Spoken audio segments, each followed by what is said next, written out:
안녕하세요. 바이올린 비올라 연주자 겸 작가 박소현입니다. 이번 강의에서는 자연을 소재로 한 작품들을 만나보려 하는데요. 자연의 흐름을 잘 느낄 수 있는 사계를 그린 명화와 그린 음악을 함께 만나보는 시간을 갖도록 하겠습니다.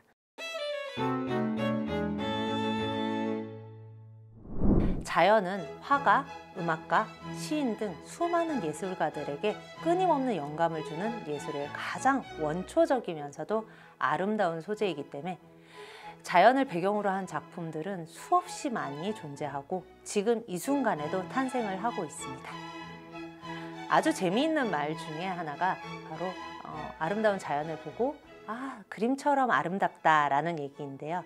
그만큼 자연을 배경으로 하고 있는 명작들이 많이 탄생하였기 때문에 아름다운 자연 풍경을 보고서 우리는 그림처럼 아름답다라는 표현을 하곤 하는 것 같습니다.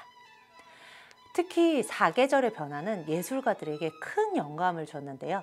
대표적인 음악 작품에는 하이든의 오라토리오 사계, 차이콥스키의 피아노 모음곡 사계 등이 있으며 명화로는 주세페 아르침볼도의 사계 연작, 프랑스와 부쉐의 사계 연작과 같은 영화들이 있죠. 그중 자연, 특히 사계를 주제로 한 가장 대표적인 명곡과 의나를 시킨 아름다운 명화를 엮어 계절의 변화를 다채롭게 느껴보는 시간을 가져보도록 하겠습니다. 우선 만나볼 작곡가는 바로 안토니오 루치오 비발디입니다. 붉은 머리의 사제, 일 프레테 로소라는 별명으로 불리는 비발디는 실제로도 붉은색 머리를 가지고 있었고요. 실제로도 이탈리아 베네치아의 성직자였습니다. 그는 바로크 시대의 뛰어난 바이올린 연주자이자 작곡가였는데요. 그가 가진 천식 때문에 실제로 미사를 보진 못했다고 합니다. 하지만 많은 이들이 그가 미사를 볼 수 없을 정도의 천식을 가진 것은 아니지만 음악가로서의 재능과 작곡에 몰두하기 위하여 자신의 천식을 핑계로 미사를 보지 않고 작곡과 음악 그리고 교육에 힘써왔던 것으로 파악하고 있습니다. 이런 비발디는 40여 편의 오페라, 오라토리오, 칸타타와 같은 수많은 교회 음악을 작곡하였고요. 특히 1000곡이 넘는 것으로 알려진 바이올린 협주곡들을 작곡하며 기악곡 형식의 발전에 큰 기여를 하였습니다. 아주 재밌는 건 지금도 어딘가의 박물관 또는 도서관의 창고 안에 비발디의 작품들이 숨겨져 있을 것이라는 사실입니다. 가끔 뉴스에 어느 도서관의 한 창고에서 어느 박스가 하나 발견이 되었는데 거길 열어보니 비발디의 바이올린 작품들이 등장을 하였다라는 뉴스들이 등장을 하거든요. 그렇게 수많은 바이올린 작품들 그리고 기악곡을 작곡한 비발디, 그는 12개의 다양한 편석의 협주곡 모음곡인 조화의 영감, 화성화 영감으로도 불리거든요. 조화의 영감과 함께 가장 대표적인 작품인 사계를 작곡하였습니다. 아마 비발디 하면 사계로 생각을 하실 텐데요. 사계는 1725년에 작곡되었고 4개의 바이올린을 위한 협주곡 을 모아놓은 모음곡입니다. 각각의 협주곡이 3개의 악장으로 구성되어 있고요. 협주곡 1악장 마장조 봄, 라프리마베라, 협주곡 2번 사단조 여름, 레스테아테, 협주곡 3번 바장조 가을, 토르노, 협주곡 4번 바단조 겨울, 인베르노로 구성되어 있습니다. 이 4개의 협주곡은 모두 빠른 악장, 느린 악장, 빠른 악장의 3개의 악장으로 구성되었고요. 각 악장마다 소네트라는 짧은 시가 첨부되어 곡의 내용과 분위기를 설명하고 있습니다. 사실 이 소네트를 누가 썼는지도 확실하게 밝혀진 바는 없어요. 어느 무명의 시인이 썼을 것이다 라는 설도 있지만 비발디가 직접 썼다는 설이 훨씬 많은 신빙성을 얻고 있습니다. 그러면 우리는 이 비발디의 사계의 각 악장의 소네트와 그 소네트가 의미하는 멜로디들을 함께 감상하시며 곡을 좀 더 심도 있게 만나보시도록 하겠습니다. 첫 번째 만나보실 협주곡 봄의 1악장은 다음과 같은 소네트로 구성이 되어 있어요. 따스한 봄이 왔다, 만물이 깨어나고 새들은 즐거운 봄을 노래한다. 시냇물은 산들바람과 상냥하게 속삭이며 흘러가기 시작한다. 그러나 갑자기 하늘이 어두워지고 천둥과 번개가 내리친다. 폭풍우가 지나간 뒤 새들은 다시 아름다운 노래를 부르기 시작한다. 아주 재미있는 것은 몇몇의 악장에서는 소네트가 악장의 처음 윗부분에만 쓰여져 있는 경우가 있는데요. 이 봄의 1악장 같은 경우는 각 주요 멜로디의 자리에 소네트를 등장시켜 이 부분에 이 멜로디는 이 음악이 표현하고자 한 자연의 이 풍경을 그리고 있다라는 것을 그리고 있습니다. 그럼 그런 부분들을 잠깐 만나보시면 제가 연주를 해드리도록 하겠습니다. 처음 등장하는 따스한 봄이 왔다라는 1악장의 멜로디는 다음과 같습니다.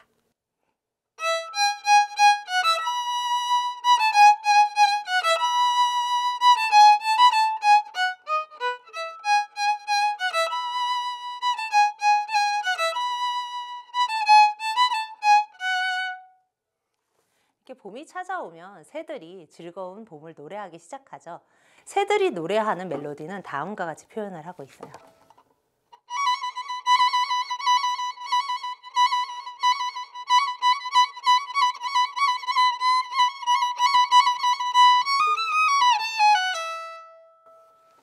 이렇게 아름다운 새들의 노래가 흘러가고 난 후에는 이제 시냇물도 얼음에서 물로 변하고 산들바람과 함께 흘러가기 시작하죠. 아름다운 시냇물의 흐름은 루바토 또는 멜로디 레가토로 연결을 지어 아름다운 멜로디 선율을 이어가고 있습니다.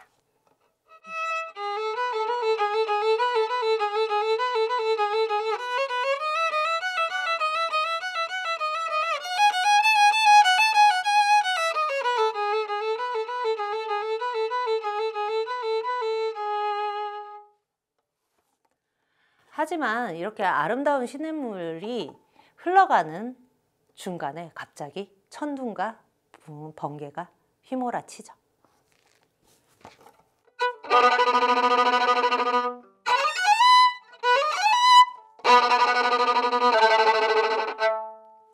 이렇게 폭풍우가 지나간 뒤에 새들은 다시 아름다운 노래를 부르기 시작합니다.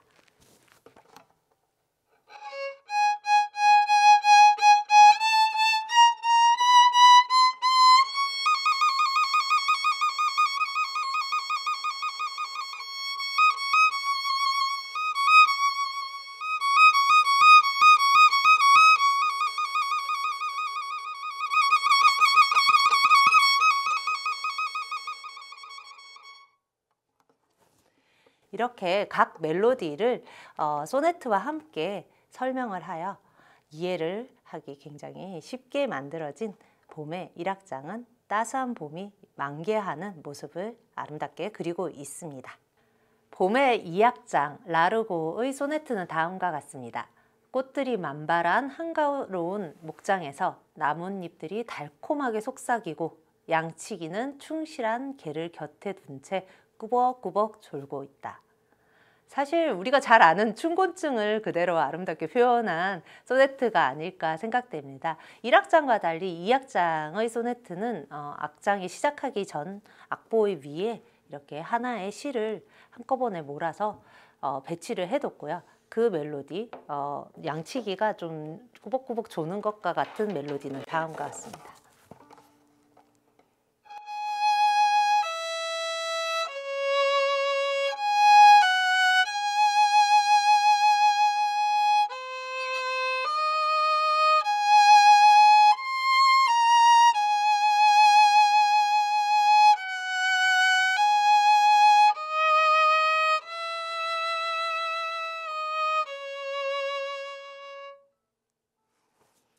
네, 더 연주하면 여러분들이 조실 것 같아서 여기까지만 제가 연주를 해드리고요.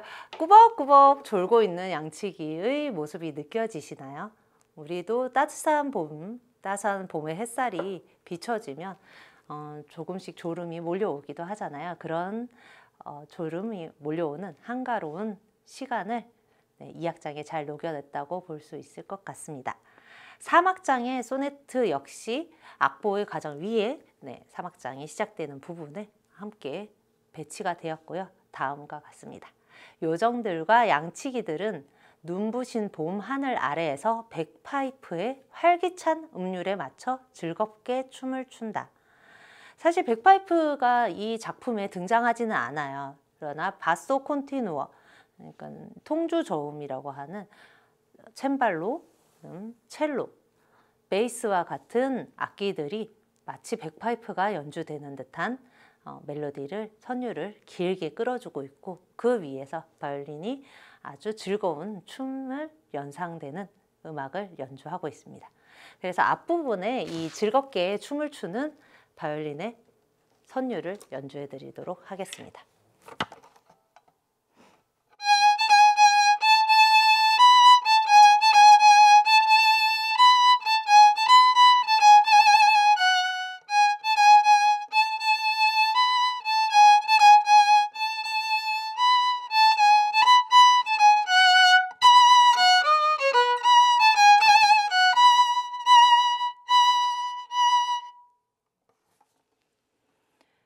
목동들의 춤이 아주 아름답게 펼쳐지는 사막장까지 마치고 나면 우리는 여름을 향해 달려가 볼 수 있을 것 같습니다. 비발디의 4개 중 두 번째 작품인 여름 역시 구성은 봄과 비슷합니다. 1악장, 2악장, 3악장 전체에 소네트가 등장하고 1악장에는 각 주제에 걸맞는 소네트들이 쪼개져서 등장을 하고요. 2, 3악장은 각 악보의 가장 위에 소네트들이 하나의 시처럼 연결되어서 쓰여져 있습니다. 그중 첫 번째 악장의 소네트는 다음과 같아요. 불타는 태양이 강하게 내리쬐고 사람들도 가축들도 활기를 잃고 들판의 나무와 풀들도 더위에 지쳤다. 뻐꾸기가 울고 산 비둘기와 방울새가 노래한다. 어디선가 산들바람이 기분 좋게 불어오지만 갑자기 북쪽에서 불어온 강한 바람이 덮치고 양치기는 비를 두려워하며 눈물을 흘린다. 봄에 등장하였던 그 양치기는 더 이상 졸 수가 없게 됐죠. 비를 두려워하니까요. 그래서 이렇게 불타는 태양, 그리고 지쳐있는 사람들, 그리고 새들의 울음소리, 그리고 북쪽에서 불어온 강한 바람, 그리고 두려워하는 양치기의 모습까지 각 멜로디로 우리가 만나볼 수 있는데요. 그러면 각각의 멜로디를 함께 연주를 하며 만나보시도록 하시겠습니다. 첫 번째, 아주 불타는 태양이 의하여 모두가 지치는 장면에 등장하는 멜로디입니다.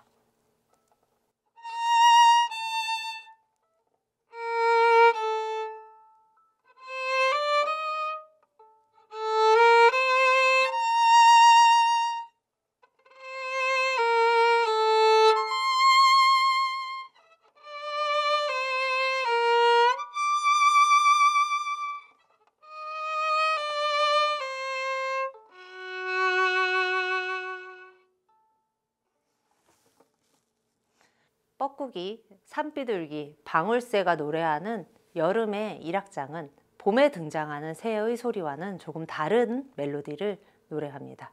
어딘가 쫓기는 듯한 아주 강렬한 패시지가 인상적인 새들의 노래를 들려드리겠습니다.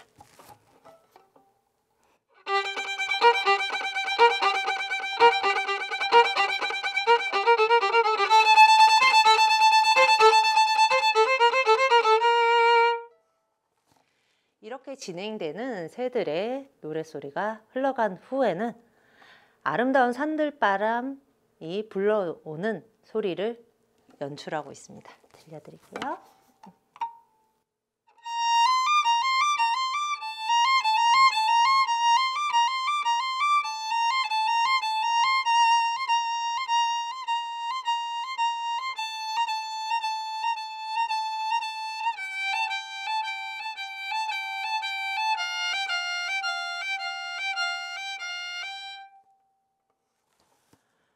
어디선가 불어오는 아름다운 부드러운 산들바람. 그러나 그 순간도 잠시 북쪽에서 불어온 강한 바람이 분위기를 압도하게 됩니다.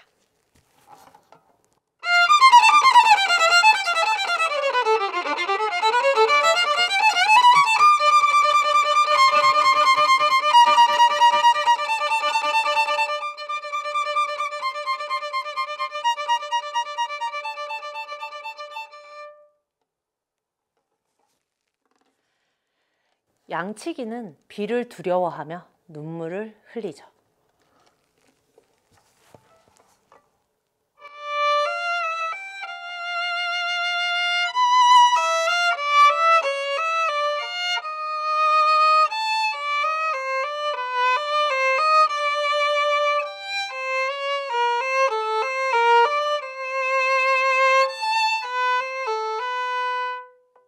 더위와 태풍이 휘몰아치던 여름의 1악장이 끝나고 나면 2악장이 잔잔하게 그리고 또 피로하게 등장을 하는데요.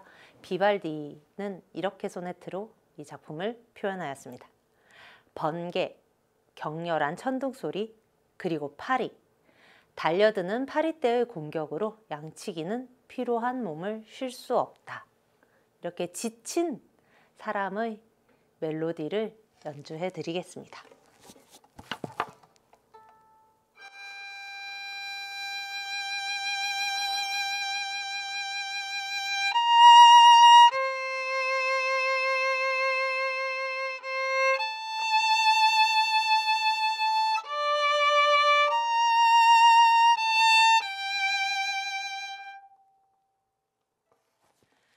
사실 바이올린 솔로의 멜로디만 들었을 때는 뭔가 번개? 격렬한 천둥소리? 그게 어디 있다라는 거지? 라고 생각을 하시겠지만 이 악장을 오케스트라와 함께 들어보시면 이렇게 지친 양치기의 모습은 바이올린이 솔로로 연주를 하고 번개와 천둥소리는 그에 화답을 하듯 오케스트라가 연주하시는 것을 느끼실 수 있으실 겁니다. 여름의 3악장은 다음과 같은 소네트로 쓰여져 있어요. 하늘은 번개로 두 쪽이 날 듯하고 천둥소리와 함께 우박을 쏟아지게 하여 익은 곡식들을 떨어뜨린다. 수확의 계절인 가을을 향해 가는 마지막 여름의 어떻게 보면 발악이라고도 저는 표현하고 싶은데요.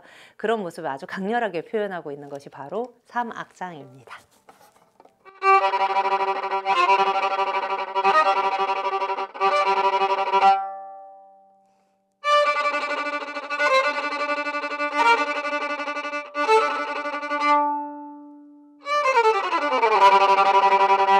이런 식으로 진행되며 마지막 여름이 태풍처럼 몰아치는 것을 보여주고 있는 것이 바로 여름의 3악장일 것입니다. 비발디의 4개 중 세 번째 협주곡인 가을은 수확을 끝낸 마을 사람들이 모여 축제를 벌이고 사냥을 떠나는 내용을 담고 있습니다. 그중 1악장 알레그로는 다음과 같은 소네트가 등장하는데요. 마을 사람들은 춤과 노래로 수확의 즐거움을 축하하고 있다. 술이 곁들여져 모두들 흥겨움에 빠지고 잠든 후에야 축제는 끝난다. 가을의 1악장 역시 봄, 여름의 1악장처럼 이 소네트들이 의미하는 주제들이 곳곳에 등장을 하고 있는데요. 우선 마을 사람들이 춤과 노래로 수확의 즐거움을 축하하고 있는 장면은 다음과 같은 멜로디로 시작합니다.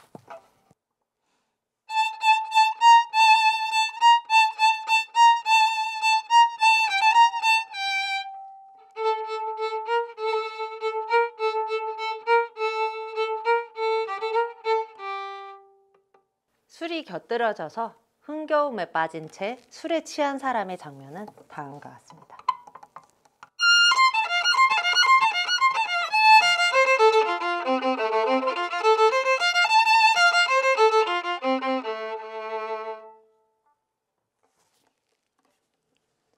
모두가 잠든 후에야 축제가 끝나는 잔잔한 모습은 다음과 같이 표현되어 있습니다.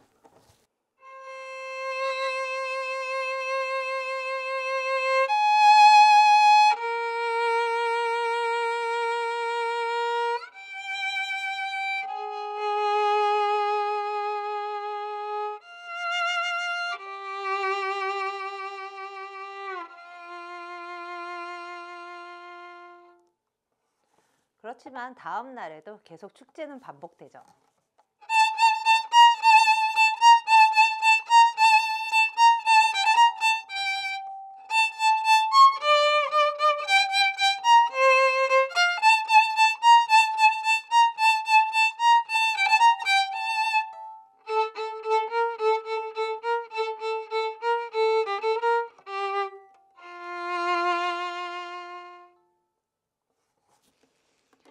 축제가 끝나고 나면 모두 조용한 휴식을 취하게 되죠. 시원한 가을밤의 공기가 평화롭기까지 합니다. 이런 장면을 묘사한 것이 바로 이 악장의 소네트인데요. 소네트는 다음과 같습니다. 축제가 끝난 후 조용하고도 시원한 가을밤의 공기가 평화롭다. 즐거운 하루 끝에 모두들 느긋하고 달콤한 잠에 빠져 있다. 이런 평화로운 모습을 그리고 있는 이 악장의 멜로디는 다음과 같습니다.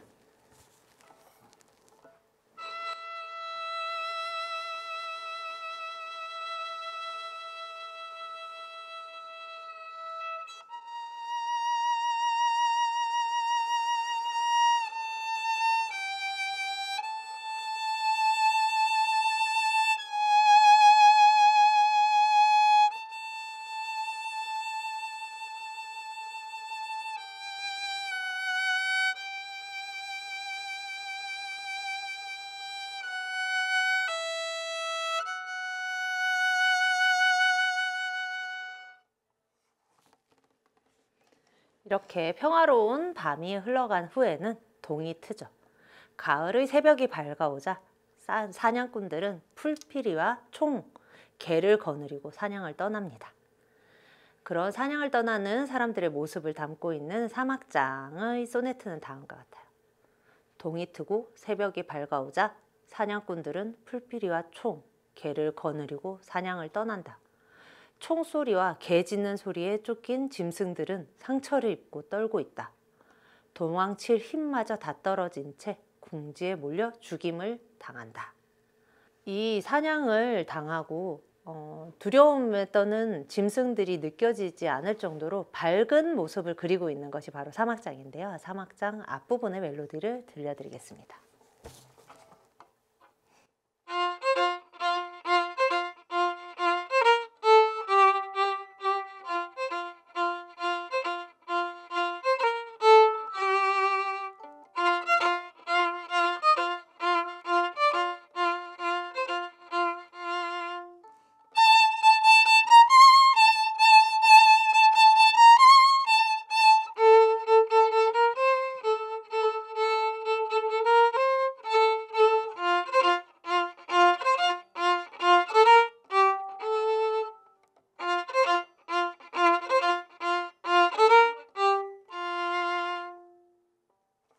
비발디의 4개 중 마지막 협주곡인 겨울은 눈으로 뒤덮인 세상을 아름다운 눈으로 바라보고 있는 작품입니다.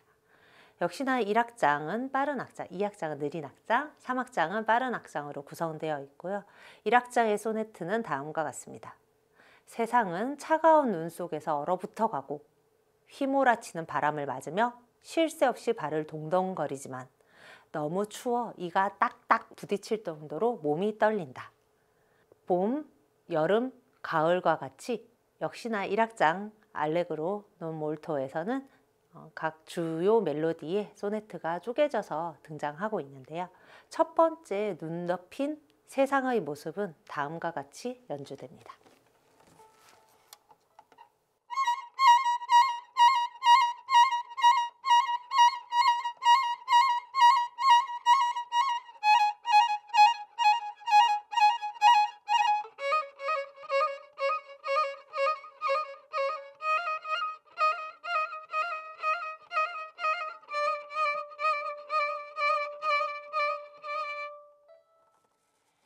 이런 점점 얼어붙어 가는 세상 속에서 휘몰아치는 바람을 맞으며 걸어가고 있는 한 사람을 그리고 있는 장면이 이 멜로디입니다.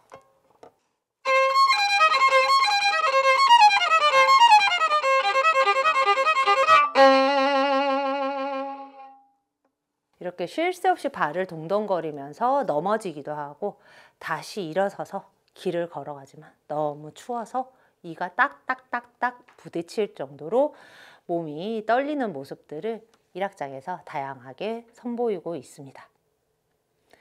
2악장은 이 모습과는 달리 따뜻한 집안에서 장작불 앞에 앉아 멀리 창밖에 떨어지는 겨울비를 바라보는 모습을 그리고 있어요. 2악장의 소네트는 다음과 같습니다. 집안의 따뜻한 장작불 곁에서 조용하고 아늑한 나날을 보내는 동안 집 밖에서는 차가운 겨울비가 만물을 적신다. 사실 이 악장의 멜로디를 들으시면 여러분들이 이게 음악 어디서 들어봤는데 라는 생각을 하실 수 있어요. 바로 이현우의 헤어진 다음 날의 멜로디가 바로 이 악장의 멜로디를 차용하고 있기 때문입니다. 그럼 이 악장의 멜로디를 들려드리겠습니다.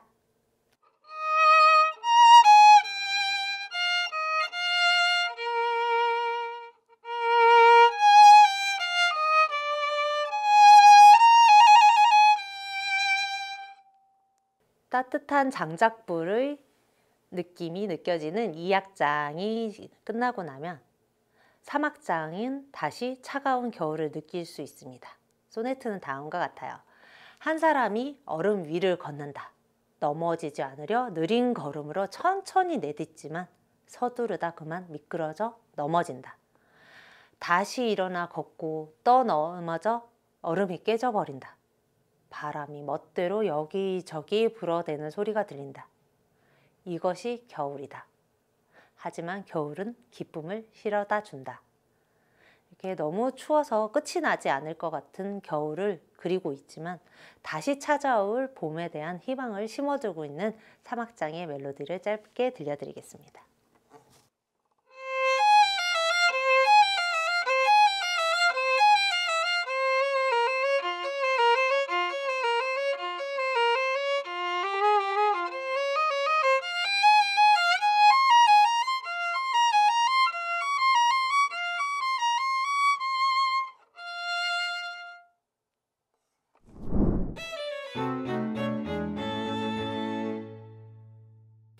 비발디의 사계와 잘 어우러지는 화가와 명화는 알폰소 무아의 사계 시리즈로 저는 생각을 하였습니다.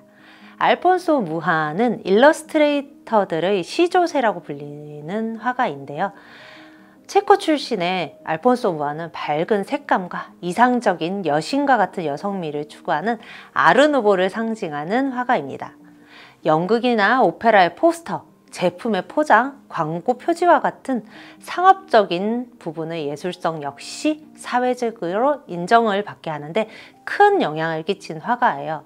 사실 제가 어렸을 때 체코를 방문하였을 때는 알폰소 무아가 어떤 사람인지 전혀 알지 못하는 상황에서 길을 가다 우연히 알폰소 무아의 박물관의 포스터를 보고 그 아름다운 그림에 반해서 박물관을 방문하기도 하였는데요.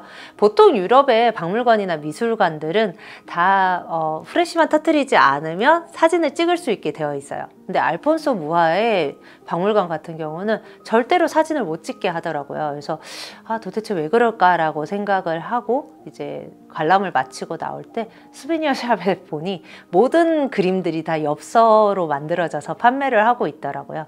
그 정도로 그의 아름다움은 많은 사람들의 사랑을 받고 있습니다.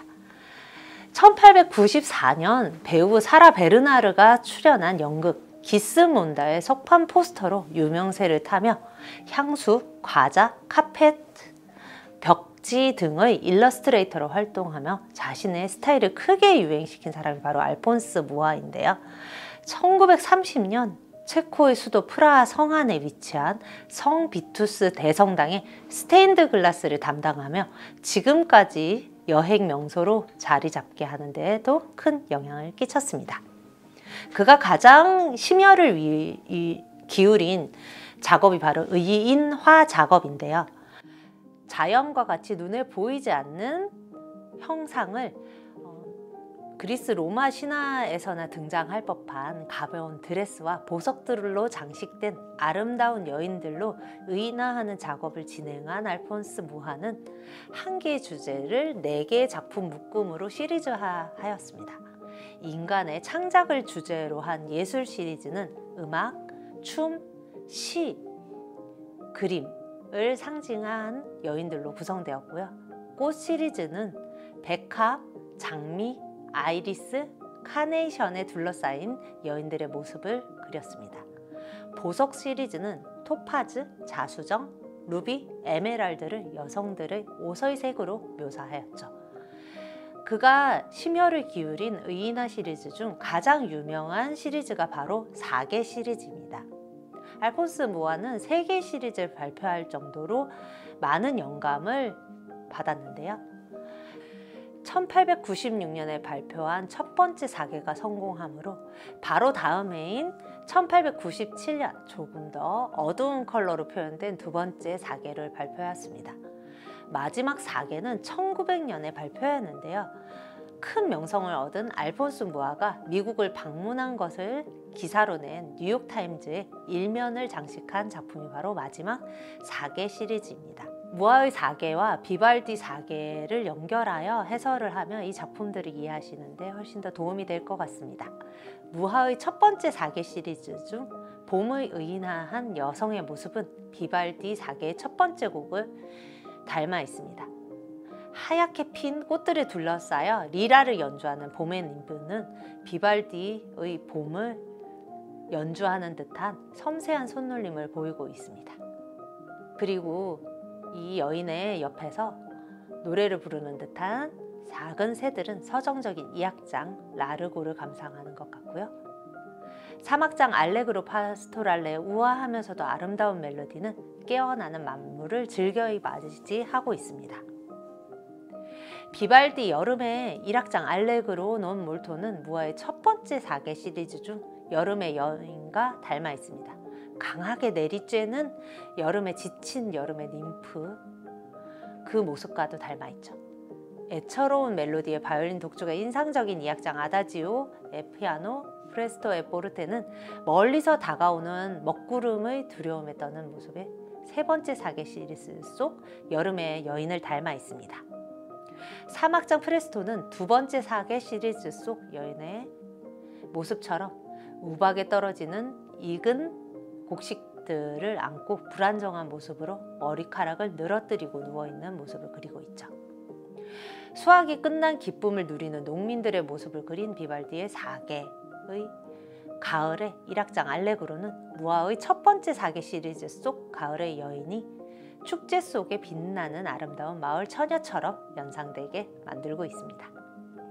축제가 끝나고 고요한 장면을 그린 2악장 아다지오 몰토가 지나면 무아의 두 번째 시리즈 속 가을의 여인처럼 역동적이고도 관능적인 3악장 알레그로가 시작됩니다.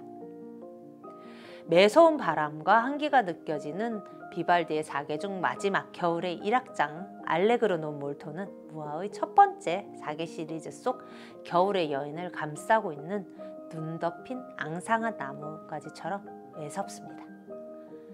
두 번째 사계의 겨울 속 두꺼운 로브로 온몸을 감싸고 있는 여인과 그녀의 곁을 맴도는 새들의 모습은 온기가 느껴지는데 이는 따뜻한 난로 곁에서 창문 밖의 겨울비를 바라보는 모습을 그린 비발디의 겨울 2악장 라르고를 닮아 있습니다.